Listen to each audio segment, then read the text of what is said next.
All right, good evening, everyone. It's good to see all of you. This is our last of our fall series for Women Who Stay, so I'm glad you could join us. This is the conclusion of our series on care for creation. It is really a delight for me to introduce this evening's speaker, Sister Ann McCarthy, who's a Benedictine sister from the Erie Benedictines in Erie, Pennsylvania. Ann and I overlapped a year at St. John's School of Theology, and we haven't seen each other for like 23 years. So True. But Ann, I think we look great. We haven't changed a bit. We haven't changed a bit. We would recognize one another, right? Yeah, yes, yeah. Ann and I think we were in 2 classes together, right? Bible and prayer and the rule of St. Benedict. And the rule, Right? yes. I think so, yeah. So, and what I remember from Ann being in class with me is, one, just her always just wonderful insights and wisdom that she shared, but also her great laugh. She had an infectious laugh, and I just remember it in the classroom so well. So she was just a delight to be in school with back in those days. So since earning her master's degree at St. John's, her master's in theology with a concentration in monastic studies, and has done a number of things since that time, including her present role, and correct me on any of this, Ann, but that you are on the Bennett Vision staff, once again with the Erie Benedictines, that you coordinate the online monasteries of the heart communities, which if people aren't on the mailing list for that, I encourage you to do that. It's just some wonderful pieces that come out of the monasteries of the heart. And that you also coordinate the Benedictines for peace in Erie, and you lead a number of retreats on nonviolence, monastic spirituality across the country. And feel free to add to any of what I said, and about all of your wonderful work in Erie and beyond. So again, welcome to Holy Trinity online. We're just really happy to have you this evening, and I'll let you take it away. Okay. Thank you. Well, it's very good to be with all of you, and was able to watch the other presenters, and what a great series. I know Molly, and I've worked some with Marianne, but I think we're going to get was it Brianna from Cleveland? She's like 2 hours away, so I was saying, hey, we have this resource we could invite over to give it to give a presentation in Erie for us. So this has been very helpful for me. Thank you. But also this model of women who stayed and focusing on different issues, coming together in a circle that honors women. That's not exclusively women, but that honors women and honors women's wisdom, which is often a shared wisdom. So this is a beautiful model, and it's just really an honor for me to be able to participate in it. So thank you for that. I'm going to take a minute to set up here and share my screen, if that's okay.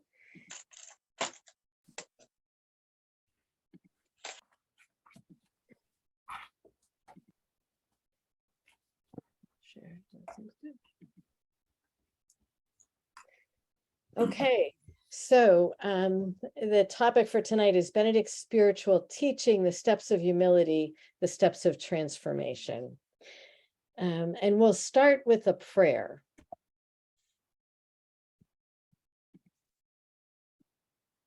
For this opening prayer, we'll have a simple prayer response, which from our Sister Mary Lou Kanacki. And then we will have a few quotes from St. Hildegard of Bingen, the 12th century German Benedictine woman, doctor of the church, theologian, doctor, mystic. And then we will have just a short reflection on, and then we'll close again with the refrain. So for this, I'd really invite you, prayer and ritual are central in Benedictine tradition and in Benedictine spirituality, and they're key in transformation. How we pray is how we transform, how our heart changes. We often pray with water and with fire and even with breath, but we don't often pray with soil, with the earth. So that's what I want to do tonight, is pray with soil. And if we were all together, we could have a bowl of soil in our midst and pass it around and touch it and see it and smell it. But instead, we'll have to watch a picture. So I will sing this refrain twice, and then I'd invite you, after you hear it, to sing along. Of course, stay muted. It's pretty impossible for a group to sing together on Zoom, sad to say. So we begin. Everything on earth is filled with sacred presence. Let us bow down and worship. Everything on earth is filled with sacred presence. Let us bow down and worship. From Saint Hildegard. The earth is at the same time mother. She is mother of all that is natural, mother of all that is human. She is mother of all, for contained in her are the seeds of all. The truly holy person welcomes all that is earthy. May you be drenched with the longing for peace, and may justice blossom on earth. Even in a world that's being shipwrecked, remain brave and strong. If we fall in love with creation deeper and deeper, we will respond to its endangerment with passion.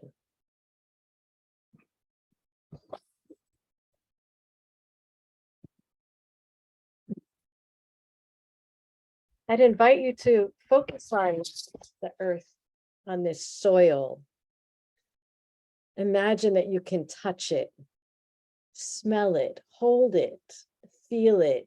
This soil looks like it's moist, vibrant.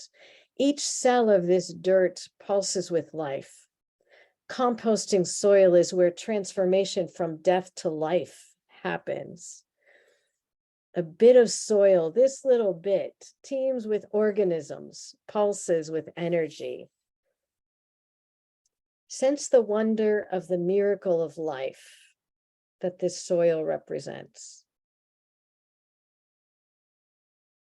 This soil is sacred, is part of the cosmic body of Christ. This soil is sacred. It represents the Divine Mother, Christ as mother. Imagine that you take a bit of soil on your fingers and bless your hands with it. Share in its sanctity. You might bless your forehead, your heart. Hear the message. This is the body of Christ. Christ as mother. This is the body of Christ, the Divine Mother. Just take a moment and be with this soil.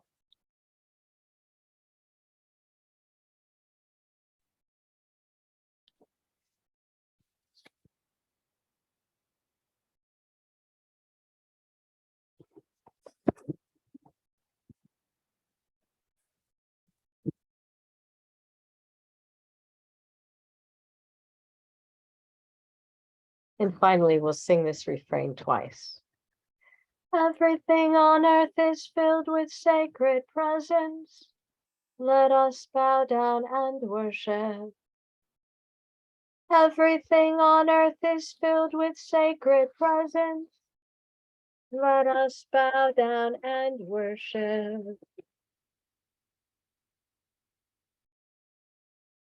Amen.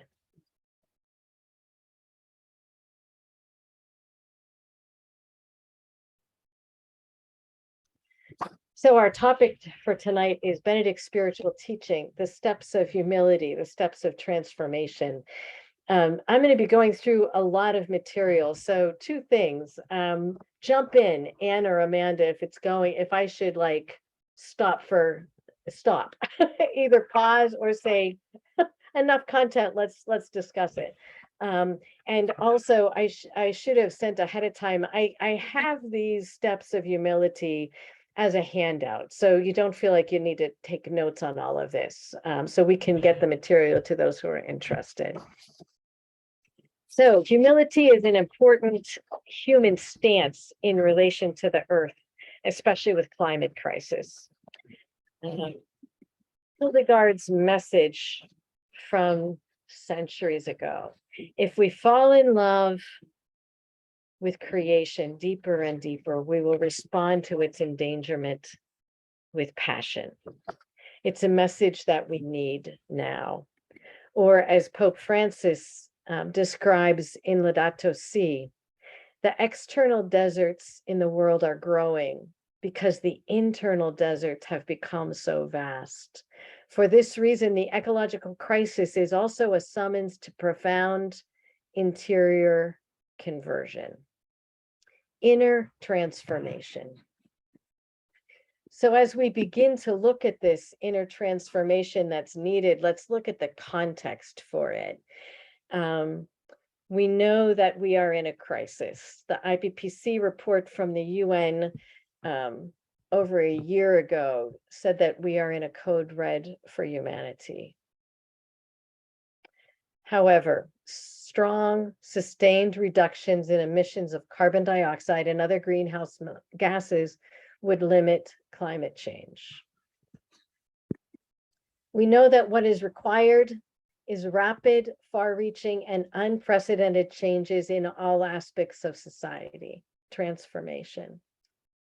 We know that so far, the global community has not responded with actions that are in line with the crisis. That's where we are. And so this call to transformation on a personal level and on a social level are what's needed. Benedict's way of personal transformation are the steps of humility. It's the core spiritual teaching in this 1500-year-old rule of Benedict. The language of Benedict's rule is of his time, and so therefore often difficult for us to understand or difficult for us to really get into. It can be obscure. So we need a translator for today, and we have such a translator in Sister Joan Chittister. So she wrote Radical Spirit, 12 Ways to Live a Free and Authentic Life. It's an articulation for today of Benedict's steps of humility. With the gift that Joan Chittister gives us, we can consider the steps of humility as they touch us in our life now.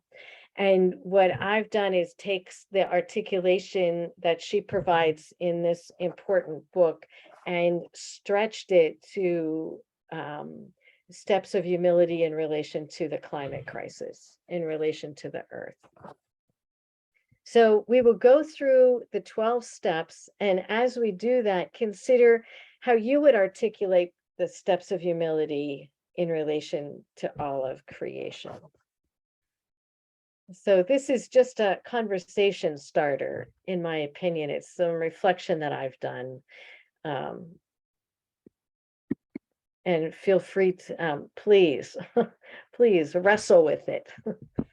So the first step of humility is to keep the reverence of God, creator of the earth and the heavens, always before us. This is the foundational step of humility. And this step is foundational in our relationship with all of creation. God is God, and God is creator of all, and we are not. Another quote from Laudato Si: creation is of the order of love. God's love is the fundamental moving force in all created things. So God's love is the moving force. Keep the reverence of God always before us. The images that we are receiving this month from the James Webb Space Telescope are stunning and beautiful, and can only lead us to awe and wonder, to be amazed and overwhelmed that we are a tiny, tiny speck of dust in the midst of this immense grandeur. This is a cartwheel galaxy. It's one of the shapes of galaxies, and it's one of the images that the James Webb, in these first images that we're getting back from that telescope. This is an image of the Corona Nebula, which is called a star nursery. This is the vast cloud of dust particles that birth stars. How do we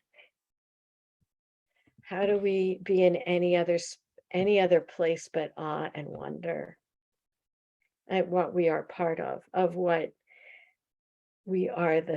We are, we are born of the same stardust. God is in all. God is the creator of the heavens and the earth, and the stance of reverence begins here in this awareness.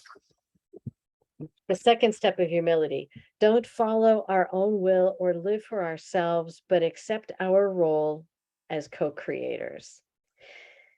So there's a dance here in this step of humility. This step reaches down to our motivation for action. That's what it's about. The first part of the teaching is not to live for ourselves, not to think only of ourselves, not to follow immediately what we want to do. This is really the opposite message from our consumer society, which encourages impulse decisions, doesn't it? We're encouraged to buy, to get the next new thing, to fulfill every desire.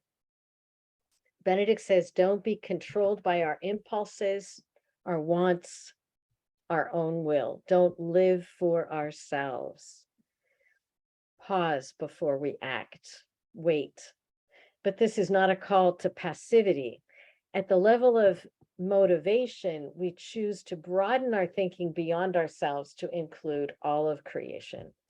We can feel powerless and overwhelmed by the climate crisis.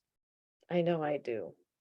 But we are not powerless. We have far more power than we think. And accepting our role as co-creators includes living with all of creation. So what does this step of humility look like? This is a plaque that's on the College of the Turtle Mountain Chippewa that says, humility is to know yourself as a sacred part of creation. We are sacred. We are a part. This same college, it won't surprise you, and the Turtle Mountain Chippewa won a fierce fight against fracking on their land, and they power their college with wind energy. So this is what this step of humility looks like: accepting our power as co-creators. But it's not about me.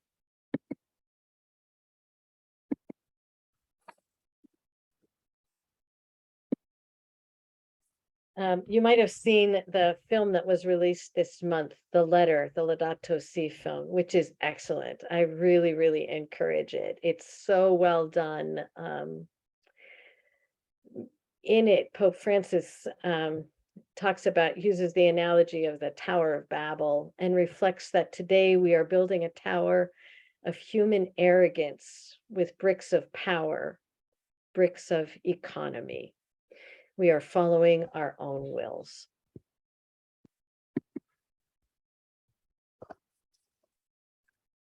The third step of humility, to seek direction from wisdom figures and from the earth. Benedict's basic stance is to know that I don't have all the answers, that I need to look outside myself for direction and for wisdom. And we stretch this concept to include all of creation. It's not a new concept. It's central to indigenous cultures. The earth has wisdom and insight and can teach us how to live. Brianna also talked about this learning from the wisdom of the trees and what we've learned about the interconnectedness of the roots of the trees under the forest, and how in the ecosystem, the trees are communicating with each other, are providing nutrients and nourishment for each other, are reaching out to the fragile trees that are sick and providing protection. It's amazing. Sending the antibodies so that other trees can fight off the infection that a tree is facing. The forest teaches us the importance of community and diversity. We have so much to learn. Last week I was in a gorgeous place in the woods in Pennsylvania. We have a lot of forests, but in one area, in the areas, I think this was in the 60s, where there was clear-cut logging, it was that those areas, there'd be acres and acres that were replaced by lines, straight lines of one type of tree. And those trees are now grown, and you walk through and there's no diversity. There's no growth underneath. There's not the ecosystem. So in our human wisdom, knowing it all, we planted straight lines of the one kind of tree that we wanted, and it failed miserably. The fourth step of humility, endure in the struggle for justice and for the planet. Benedict's fourth step of humility challenges us to endure in difficulty. There's a struggle for justice here, which is not easy and will be ongoing. And those who are most vulnerable, those who are poor, communities of color, will suffer the most from the impact of climate change, and they will also be the most persecuted in the fight for eco-justice. Some will face threats and death.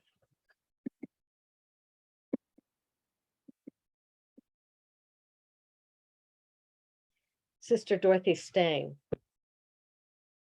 Sister of Notre Dame de Namur, was martyred in 2005 in the Amazon for her work in the Amazon. She was one of many martyrs before her and since her death who have tried to protect the fragile communities, the vulnerable populations, and the ecosystem of the Amazon that is essential for the entire global community. Berta Cáceres.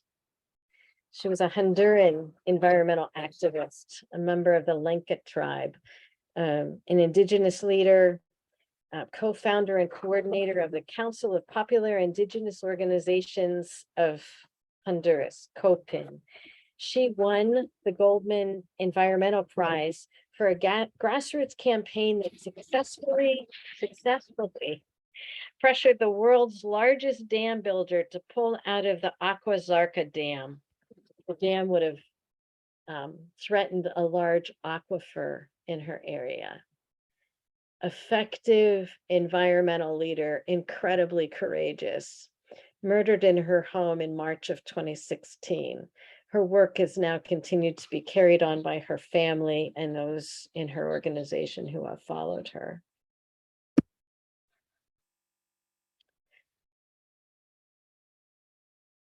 In 2020, 227 people worldwide were murdered for defending their territories, the water, the forests, the other ecosystems where they live.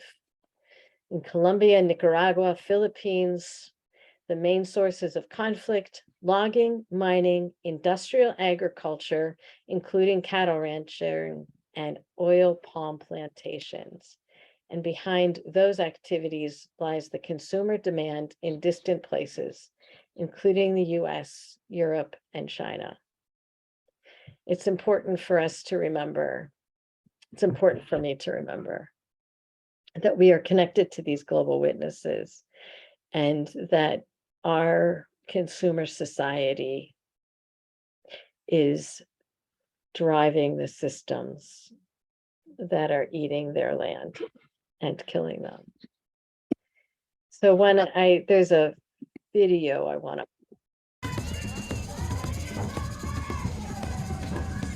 Chega de invasões. Esses projetos de morte tá afetando a nossa vida, tá afetando as mulheres, tá afetando as crianças, tá afetando os idosos, tá afetando o nosso território.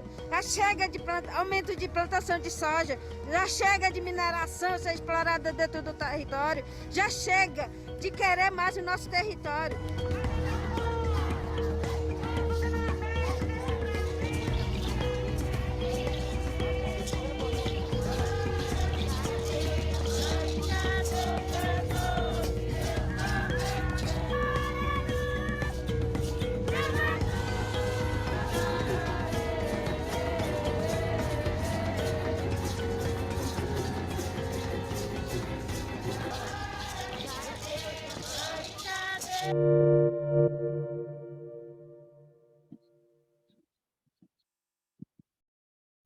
It's important to remember that we are sisters and brothers connected in solidarity with people all over the globe who are fighting for justice and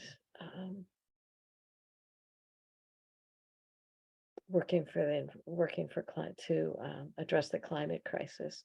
And one of the great strengths of the Laudato Si movement and the Laudato Si Action Platform is that it puts us in touch with these brothers and sisters, and it helps us to build real relationships that where we can see our work as supporting each other and be challenged by their requests. So I'm really grateful for that whole movement. So the fifth step of humility is to acknowledge faults and the harm that human activity is doing to the planet, to women, and to people of color. As Pope Francis says in Laudato Si, this sister, the earth, now cries out to us because of the harm we have inflicted on her by our irresponsible use and abuse of the goods with which God has endowed her.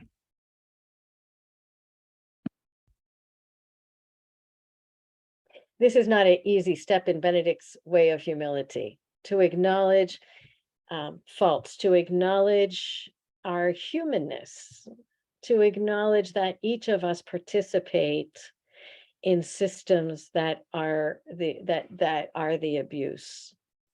Acknowledge that human irresponsibility and human abuse of the earth is causing immense damage already. The earth is crying out. This acknowledgement is both personal and communal. And there's not really a way out of it.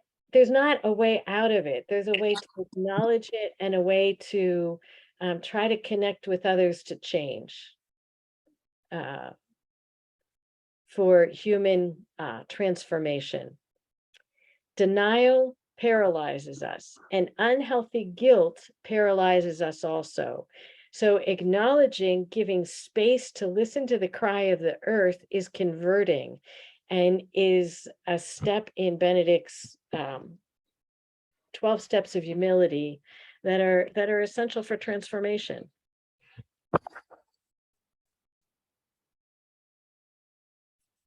The 6th step of humility. Renounce entitlements of an unjust share of the planet's limited resources to wealth and to special benefits from an unjust system. And as we've said, the effects of climate crisis are felt most by the poor, by those in developing countries, by communities of color, by those who with the least resilience. This is just a picture that came from Partners in Health of healthcare in Haiti after the earthquake, where they have done their best. So many Haitians have been trained and are caring for people in their healthcare system and overcoming incredible odds. And the earthquakes and the hurricanes we know are caused by climate crisis. We are fed a steady diet in our society, in our consumer society, that we deserve, that we are entitled to the best as much as we want. And Benedict calls us to really look at that and to question it and to take that message and look at it in relation to our relationships with all other people on the planet and with the planet itself, and to let those be in relationship. The 7th step of humility: let go of the arrogance and narcissism of the anthropocentric worldview and of white supremacy. So we know that all of these issues are interrelated. Sexism, racism, the abuse of the earth. When we can abuse people, we can abuse the earth. When we can abuse the earth, we can abuse people that we see as different from ourselves. So recognizing the arrogance and the narcissism of anthropocentrism when we see it, where we see it, because it surrounds us. And that often takes listening to the voices of people who are suffering, because their perspective matters. Benedict has a great chapter on calling the community for counsel. So when anything serious is to be decided, you gather everyone. You listen to every voice in the room, especially the youngest, those you would not be inclined to listen to, before you make a decision, because wisdom includes everyone's experience. And when we include everyone's experience, the answer changes. The answer we come to in common changes. So the Black Lives Matter movement continues to inform all of society about where change is needed. The Flint, Michigan water crisis, and Flint is not alone, was another just clear example of racism and climate crisis coming together. The 8th step of humility: honor and learn from the tradition of the earth and of communities. There are many examples of learning from nature, many examples when we finally have the humility to open our minds and our hearts and listen. The current movements for zero waste are modeled on pretty much every natural ecosystem. Every natural ecosystem is renewable, and everything that is produced is used to nourish or replenish something else, and there is no waste. I'm really excited by the learnings in restorative grazing, restorative agriculture, where we're learning from the earth how to participate in regenerating what has died from human abuse. It can be regenerated, and it's amazing and fascinating how quickly the earth and the soil can regenerate when given the opportunity. This last summer at our monastery, we have a problem in our woods with invasive species, multiflora rose, natural grapevines, but they're choking out the trees. Was really threatening our forest, and so we partnered with a group in Buffalo that brings goats. So we had a goat herd that was working with us for a month on our invasive species, and it was fascinating. It was a wonderful relationship. They'll hopefully be back the next several summers working with us. And it's a model it's a natural model. The goats are the ones that eat everything.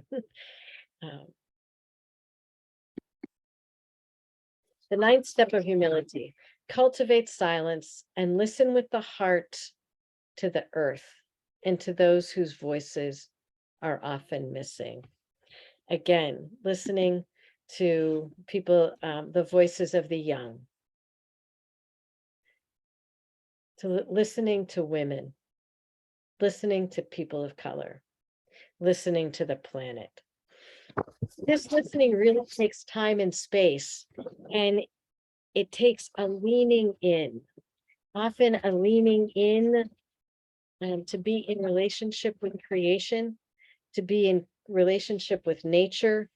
We will experience grief for what has already been lost. We will experience vision when we listen to the experience of creation, compassion when we are able to really be in relationship with those who are suffering. And we will be nourished and replenished also in relationship with nature and in relationship in communities. And this circle of women, the women who stay, is part of that listening in space and silence, listening to be nourished, to be moved with the heart, right? 10th step of humility: use language of respect and inclusion for humans and the earth.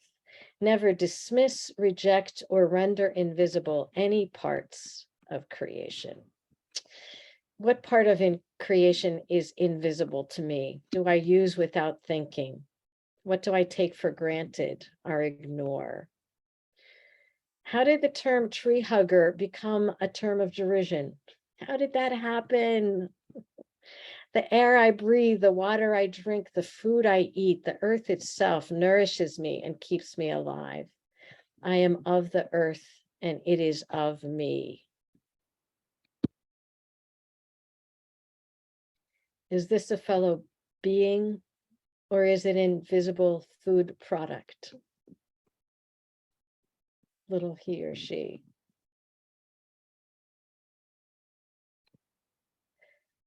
When we honor and are grateful for every bite that we eat, when we are mindful, we treat it differently.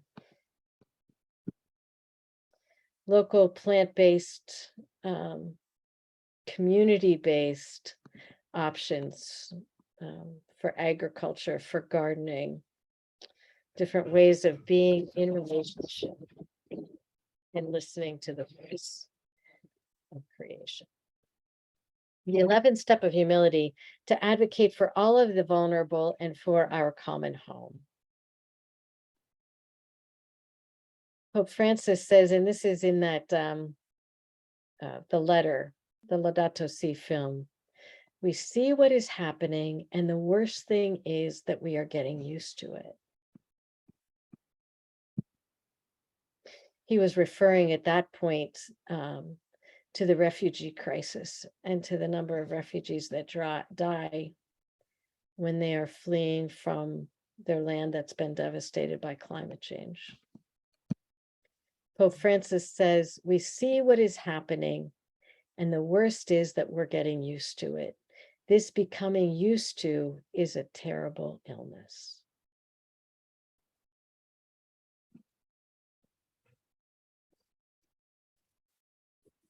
We need to raise our voices to communicate clearly for our common home. 3 years ago, there was Patrick Lee, a vice president at Seafront Energy, one of the country's biggest utilities, who was saying very clearly that we used to think that the technology wasn't possible to move quickly to 100% renewable energy, but we know now that it is possible to quickly move to 100% renewable energy. What has not yet happened is the political will and desire to change. So there are solutions, there are options. It takes political will and economic decisions. The imperiled planet does not have a voice in our political and economic decisions. So our voice is needed clearly, loudly, to speak for the earth. The divestment movement is one way of speaking. Voting is one way of speaking. Acting is one way of speaking. Yesterday, I was reading the paper in our local, the Erie Times, and every one of our state, local, and federal candidates had their statements in their own words and then answered questions from the media. There was not one question on climate change, climate crisis, and there was not one reference to it from any political leader. And then you say, that's on us. We have not used our voice. And I pray that it never happens again, that every election from now on, the candidates will know that we are what we are listening for. And never crisis will be part of it. This is a group of young folks in Erie that pulled off a climate strike in 2019. And of course, Wangari Maathai, the Greenbelt movement, who made incredible change in her nation by effectively using her voice and her life to speak for the planet. The 12th step is humility. In all times and places, live in reverence. This is Benedict's step of humility, where the fully human, humble one bows in reverence with eyes fixed on the earth, in the chapel, in the monastery, the garden, on a journey, and in a field. This step of humility is about love. When perfect love overcomes fear. That's what humility looks like in the Rule of Benedict.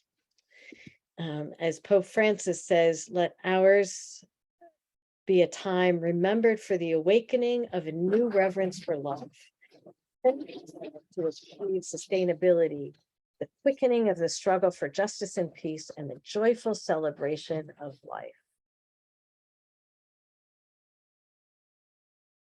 Care for the earth is the call to humility. That's the stance we need now, to live in reverence, walking gently, gratefully, in love and awe and in action with the earth and with every one of our sisters and brothers. The human humble one knows that everything on earth is filled with sacred presence. Let us bow down and worship.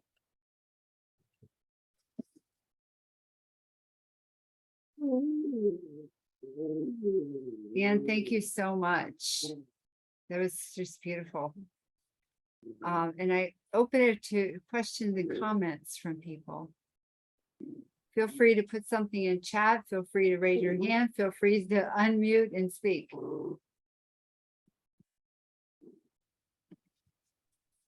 Peggy.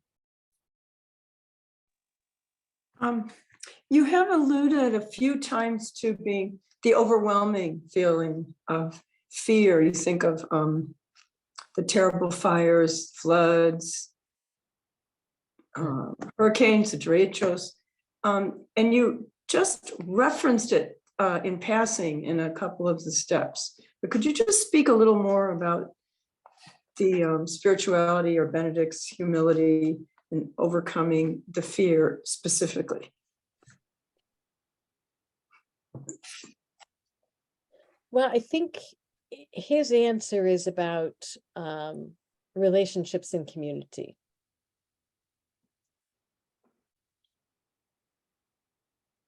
Listening to others, becoming part of the community.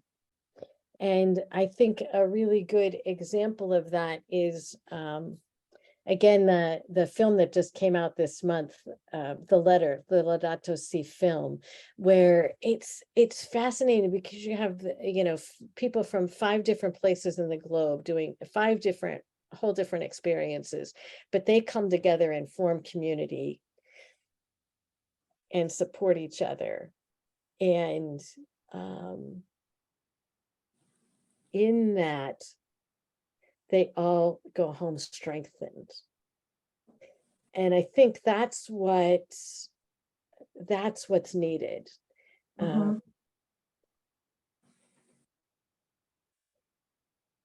So the answers to the overwhelm are community and action. Doing the next thing is an antidote for that feeling of being overwhelmed and the feeling of, and the sense of fear. So if we see people who feel that the problems are so big, they don't know where to start. We used to call it the paralysis of fear. The approach we could take is to join together and support one another and go forward. Okay, thank you. Yeah, thank you. Other questions, comments?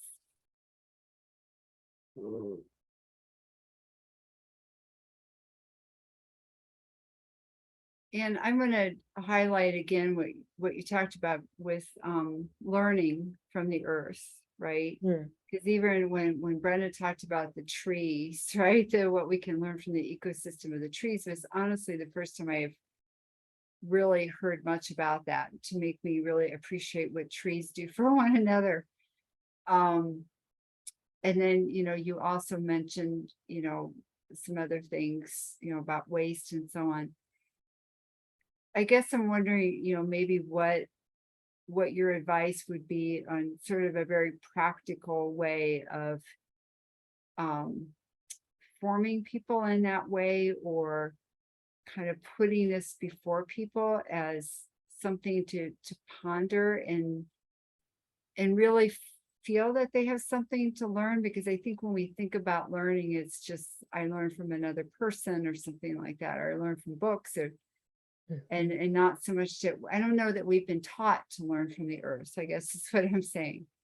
So just, what would be some sort of, practical ways to kind of bring people into that way of thinking and help them to pay attention to what the earth is teaching us? Yeah, that's excellent. I'm not sure, but 2 ideas that I have. I think when we let ourselves really be in relationship with nature, and let ourselves be shaped by it,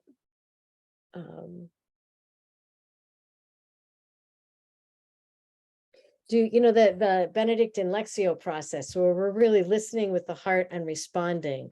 So when we're listening to what the experience of a tree is, when we're listening to what we know of the experience of a bird, or it takes us to a place of curiosity, and helps me to connect, recognize the wisdom that they have. But then the other real thing is we need teachers, and there are more and more teachers out there, often from the indigenous peoples that have held this ancient wisdom for a very long time. And there is a real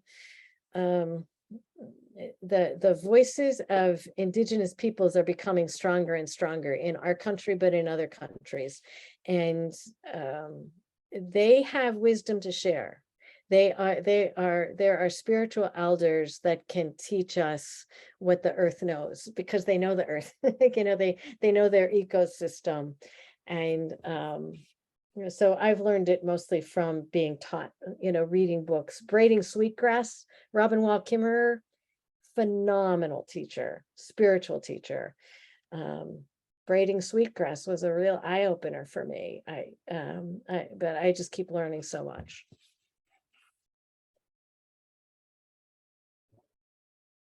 Other questions, comments?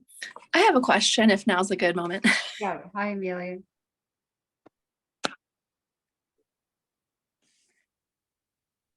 Hi, Anne. Thank you so much. Hi, everyone. Hi. So one of the things that struck me as you were speaking, it was actually one of the very first things that you said. You were inviting us into like an imaginative prayer moment, and we were sort of touching the soil and feeling the soil, and you were leading us through a prayer where we were having intimacy with the soil because we weren't all together in one room and we couldn't pass the bowl around. And one of the things that you said in the prayer as we were interacting with the soil in our prayerful imaginations was, "This is the body of Christ." And similarly, in the way that I think Anne pointed out, like we aren't really trained to learn from the earth. Like we're also not trained to think of like the ground beneath our feet that we just walk on every day as the body of Christ, and I'm putting that in air quotes because, I think I'm pointing to a lack of reverence that you also highlighted. So I just want to ask a question about language, because I think it's so interesting how sort of freely and spiritually beautifully you associate, soil on the earth, with the body of Christ, not just other baptized humans or something. And another sort of note on language was just you referencing the feminine of God, in the earth, in your language about the earth. And so I just wanted to know how you've grown into using language like that. I'm fascinated by it and it feels really natural for me. And I think the topic of language is something that can maybe like knee jerk people, if they're, I don't know, maybe coming from a different, more straightforward point of view. I don't want to drone on too long, but I just wanted to ask about your comfort with those two language examples and where they stem from and how you use, language that might be, in a holy way. Thank you for that question. Thank you, Amelia.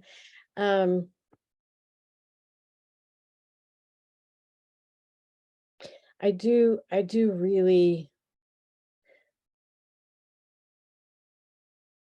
believe that we need to pray differently. That I think for me, the language comes from being part of a community of women. And speaking to a community of women here,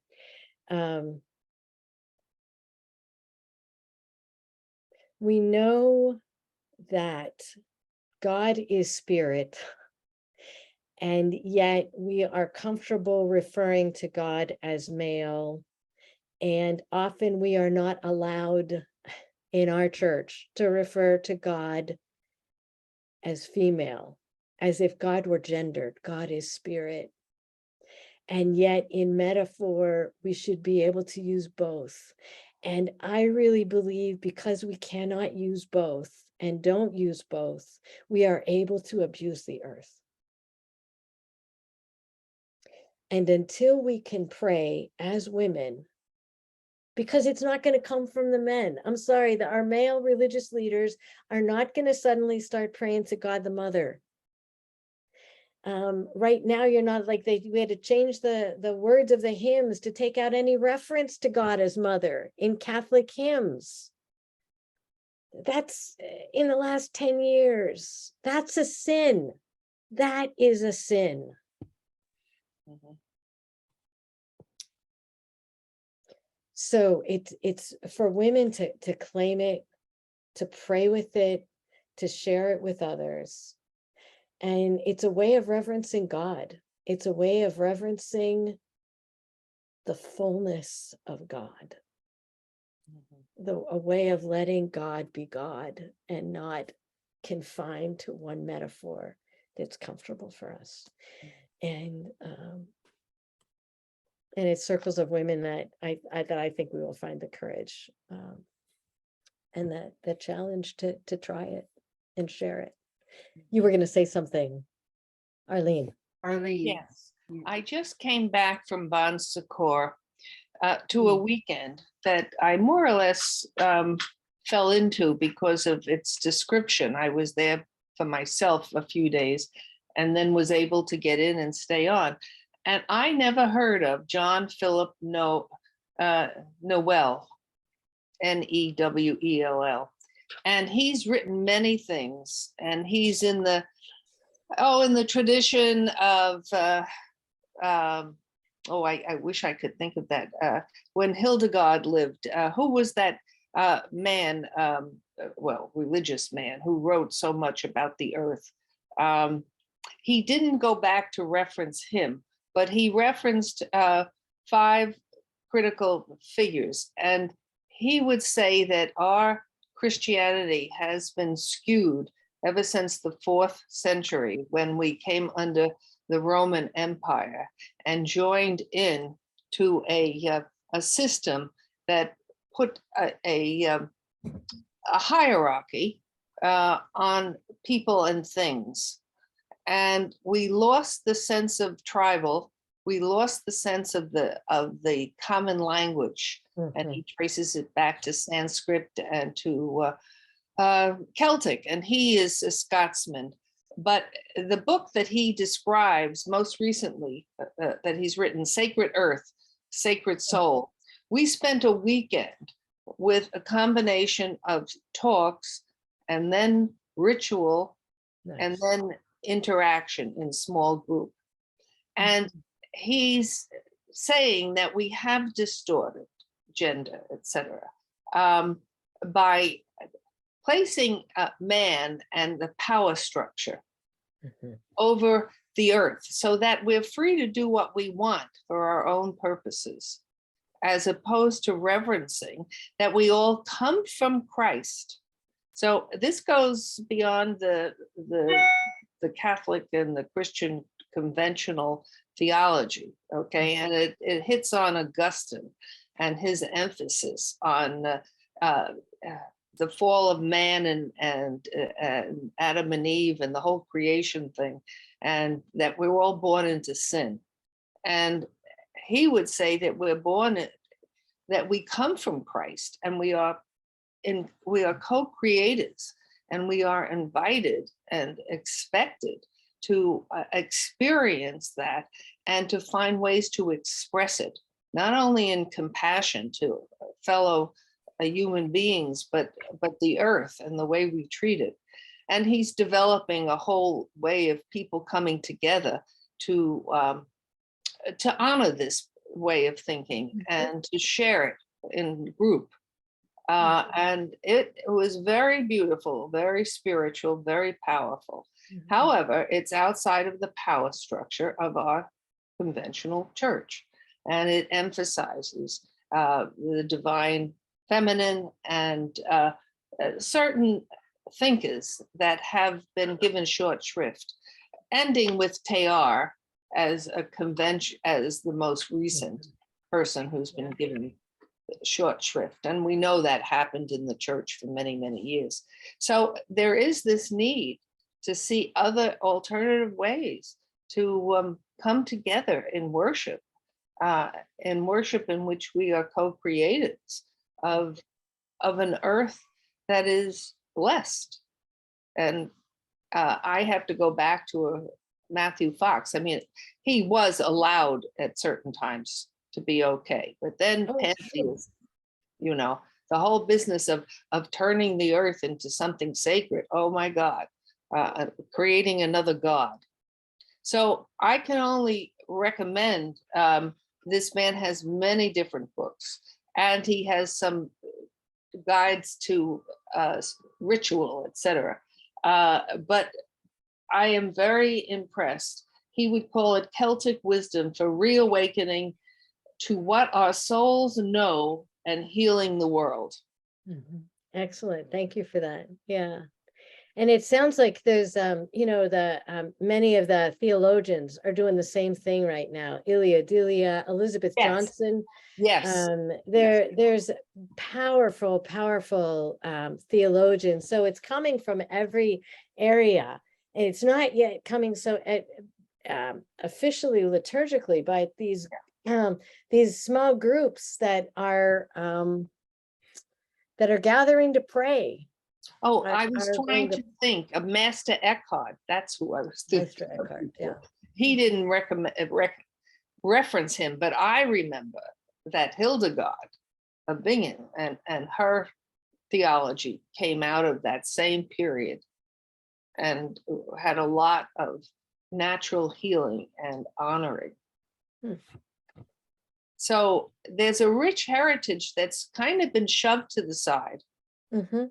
And it has some mystical, because it also has what's her name? Oh God, Norwich, Julian. Julian of Norwich. Uh-huh. Yeah, Yeah, there's many of them, and they are, you know, Hildegard is now a doctor of the church, and theoretically, but what does it mean in terms of how we honor that in our liturgy, in our sharings, in our sensing where we're being called and Yeah. how we're being encouraged? It's Yeah. still a male dominated. I mean, that's sad to say, but so Well, it is. that's the reality.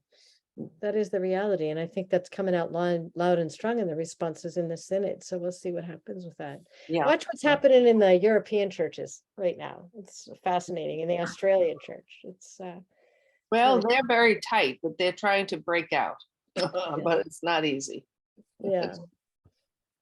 So on a quick looking ahead note on the note of prayer and liturgy and creation, you can mark your calendars. March 19th, Sister Catherine Vinci will join us in person live at Holy Trinity. She's written a book on liturgy and the new cosmology, and she's written a Eucharistic prayer that focuses more on creation. And so she'll tell us all about that, but it's in her book as well.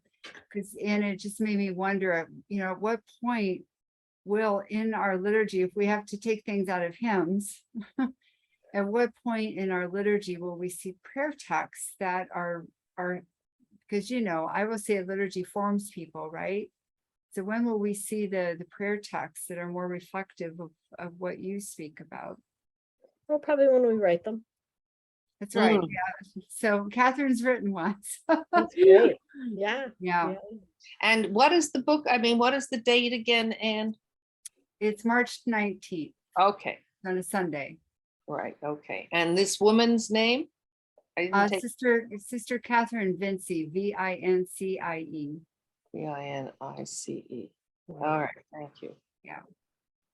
Cool. Any Very other questions, comments? Elia? Oh, you have to unmute. Sorry, I There you go. went to a Jewish funeral yesterday, and in the evening to Shiva, and the rabbi asked us to say Psalm 23. The Lord is my shepherd; he leads me into green. You know, and he said, and let's use God. Let's not use he. He wanted it to be gender neutral, so we use God leads me into green pastures. I found that very, very telling of what may be happening, not only in our church, but throughout other traditions. Right. Exactly. Yeah. We do. Our community has a Psalter extra that we've used since the 80s, actually, in inclusive language, inclusive God language, and inclusive human language. It's available, but it really makes a difference, and it makes a difference in forming us. Yeah. Thank you. We're really at time unless anyone has one last question or comment. Otherwise, we'll move to wrap up. Hearing none. So Anne, thank you so much. It was so wonderful to see you after Yeah, it's good to see you. 23 years. I wish Yeah. I could see you in person. If you come to Washington, DC for anything, please make yourself known. And we'll invite you over to Holy Trinity so we can Okay, yeah. see you in person for sure. Yeah. But very much appreciated. Just the Benedictine perspective and using the steps of humility is a wonderful, I think, lens to have before us as we act on these matters, pray with these matters, ponder these matters. Mhm. It's just so vital. I think it's a matter of how do we integrate it into parish life and education and formation and so on. Yeah. Thank you. excellent. Thank you. Thank you. And thank you all Anne? for what you're doing. Yeah, Yes, a Charlotte. quick question. Will the materials be sent out to just the people who signed up for tonight or for everybody who has signed up in the past? Because Rosemary Cook couldn't be here tonight and she was hoping to get copy. Yeah, I think Ashley sends it to the entire email list. Great. Oh, About okay, great. 200 Thanks. people now. And Yeah. if you have a handout on the steps of humility to share, just send it my way. Okay. And again, if you're interested in Joan Chittister's book, kind of translating those steps of humility, the title of that again is Radical Spirit. So I encourage you to look that up. I also encourage you again to get on the email list for Monasteries of the Heart. It's wonderful to receive all of those pieces every week. And there are offerings through Monasteries of the Heart too, right? As retreats and things like that. So, well, I'll get on a bus and go to Erie. Good. That'd be great. I'd love it. We'd love it. One of our parishioners is from Erie, and I know she's been out to your monastery. So, Yeah. Excellent. all right. Well, thank you, everyone. Okay. Have a very Thank good you. night. We'll be back in touch about our winter series coming up. Good night. All right. Good night. Right.